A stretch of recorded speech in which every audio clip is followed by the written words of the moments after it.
Hello everyone, so today me and Farron will be presenting existential therapy. First, what is the existential therapy?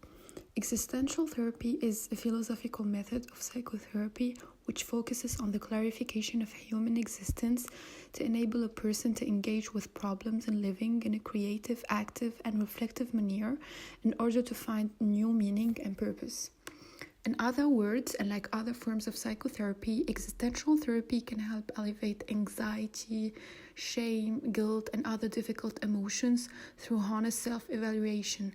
At the same time, this approach candidly confronts the realities of life, such as death, meaninglessness, loss, and suffering, and works to promote positivity.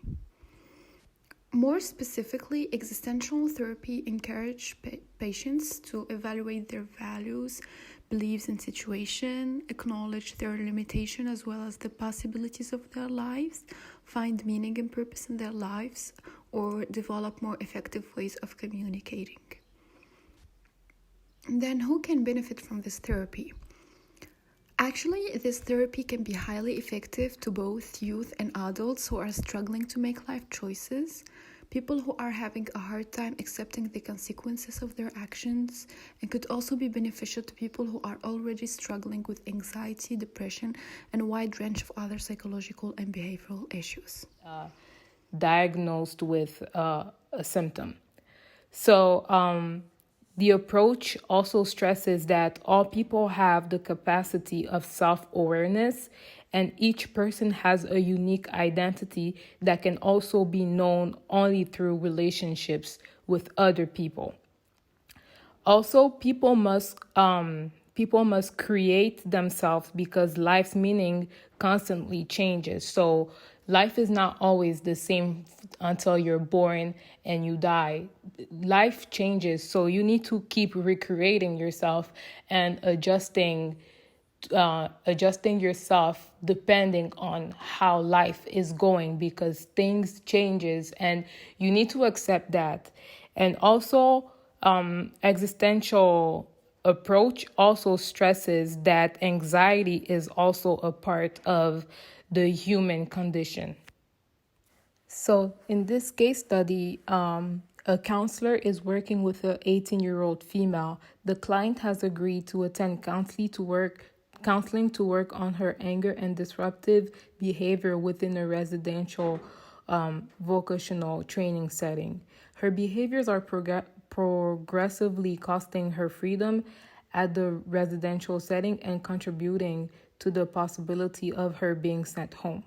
The client says she would like to stay in the program and complete her training, but her behaviors are saying otherwise. So in this case study, the 18-year-old girl was walking on some grass, and there's a lady who told her to walk on the sidewalk.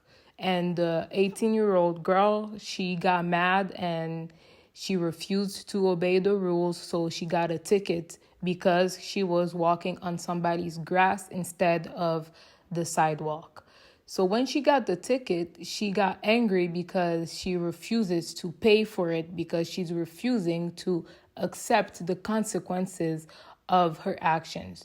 So her therapist is telling her that her actions, her behaviors are not really because the 18-year-old girl says that she wants to graduate from high school. She wants to get her diploma, and the only way she can do that is if she's obeying the rules and understanding what they're asking her to do. So she wants to do good and she wants to get her diploma, but her behavior is saying otherwise. So in this case, she's refusing to accept the consequences of her actions. She knows that what she did is wrong. She knows it, but she's refusing to accept and to listen to what people are telling her when they say that what she did was wrong and that she has to pay for the ticket. She doesn't want to do it. That's an example of existential therapy. It's a young adult who is having a hard time accepting the consequences of her actions, and is also having a hard time to become a little bit more mature. So people like her are the ones who benefits the most from this type of therapy.